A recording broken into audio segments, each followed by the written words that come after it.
তো hello everyone, কাঁঠাল খাওয়ার বাজি পার্ট 2।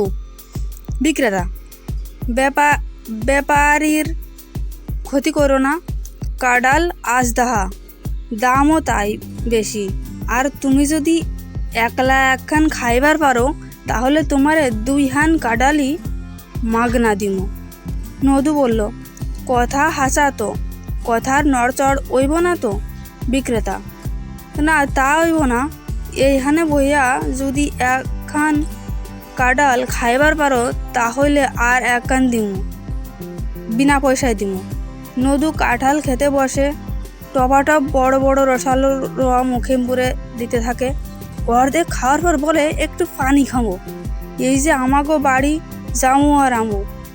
বিক্রেতা রাজি হয়। বাড়িতে গিয়ে যমজ ভাইকে ঘটনা বিকৃত করে বলে, জলদি যা, আমার খাওয়া কাঁঠালটা শেষ কইরা জোগাড়টা লইয়া আনবি মাগনায়।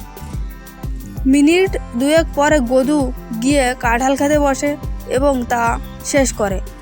পরে কোনো কথা না বলে জোড়ার কাঁঠালটি কাঁধের গামছার উপর বসিয়ে বাড়ির দিকে হাঁটা দেয়।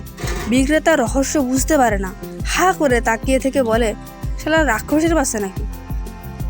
তো এভরিওয়ান, পার্ট 1 শুনতে চাইলে এই চ্যানেলে যাবেন, পার্ট 1 আছে। আর পার্ট 2টা যদি ভালো লেগে থাকে তাহলে স্টোরি 2.0 চ্যানেলটিকে সাবস্ক্রাইব করে বেল আইকন অল অপশনে সেট করে রাখবেন, যাতে আপলোড হওয়া ভিডিওগুলোর নোটিফিকেশন আপনাদের কাছে জলদি পৌঁছে যায়।